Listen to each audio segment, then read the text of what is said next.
Telugu PMC ప్రేక్షకులకు స్వాగతం. Hi friends, మీరు గనక ఇప్పుడే మా ఛానల్కు వచ్చినట్లయితే మా ఛానల్ని సబ్స్క్రైబ్ చేసుకోండి. సబ్స్క్రైబ్ చేయడంతో పాటు పక్కనే ఉన్న బెల్ ఐకాన్ని క్లిక్ చేయండి. మా టీవీలో ప్రసారమవుతున్న సూపర్ హిట్ సీరియల్ గుప్పెడంత మనసు. ముఖేష్, రక్ష హీరో హీరోయిన్లుగా నటిస్తున్న ఈ సీరియల్ యూత్కి, ఫ్యామిలీకి బాగా కనెక్ట్ అయింది.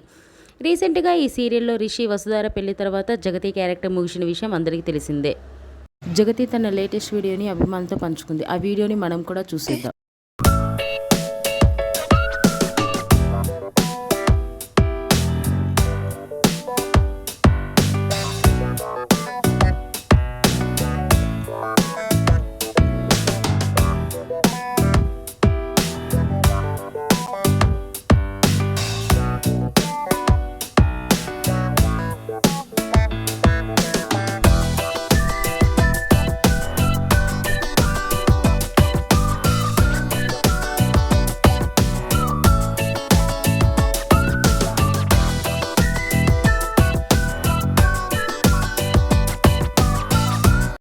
ఈ వీడియో మీకు నచ్చినట్లయితే లైక్ చేసి మరిన్ని టాలీవుడ్ లేటెస్ట్ అప్డేట్స్ మిస్ అవ్వకుండా చూడాలంటే తెలుగు పిఎంసి ఛానల్ను సబ్స్క్రైబ్ చేసుకొని పక్కనే ఉన్న బెల్ ఐకాన్ని క్లిక్ చేయండి.